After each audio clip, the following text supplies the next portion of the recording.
कराड येथील सहकार महर्षी जयवंतराव भोसले नागरी सहकारी पतसंस्थेला आता संपूर्ण महाराष्ट्र राज्यात आपला कार्यविस्तार करण्यास सहकार खात्याकडून मंजूर मिळाली आहे। तसेच साताऱ्यासह पुणे, सांगली व कोल्हापूर जिल्ह्यात नवीन 10 शाखा सुरू करण्यासही मंजुरी मिळाल्याने पतसंस्थेच्या विस्ताराला नवे बळ प्राप्त झाले आहे।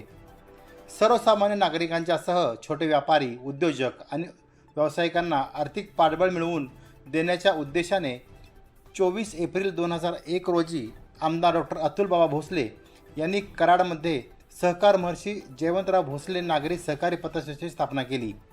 सुरुवातीच्या काळात सातारा जिल्हा कार्यक्षेत्र असलेल्या या पतसंस्थेने सांगली जिल्ह्यातही सुमारे 30 शाखांच्या माध्यमातून आपला कार्यविस्तार केला।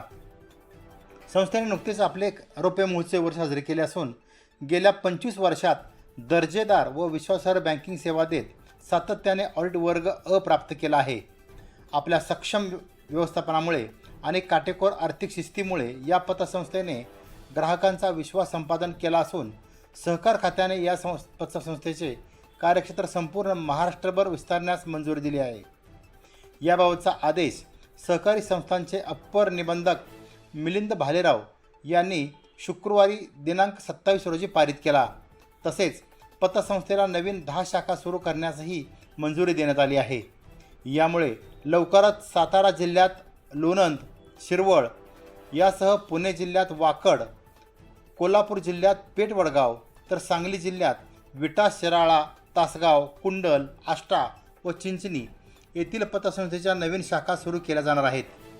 या नवीन शाखामुळे ग्रामीण तसेच शहरी भागातील नागरिक, शेतकरी, व्यापारी, उद्योजक, महिला बचत गट, नोकरवर्ग आणि लघु उद्योजकांना संस्थेच्या विविध आर्थिक सेवा सहज उपलब्ध होणार आहेत। तसेच ठेवी, कर्ज सुविधा तसेच बचत योजना तसेच इतर वित्तीय सेवांचा लाभ यावेळी मिळणार असल्याची माहिती डॉक्टर अतुलबाबा भोसले यांनी दिली।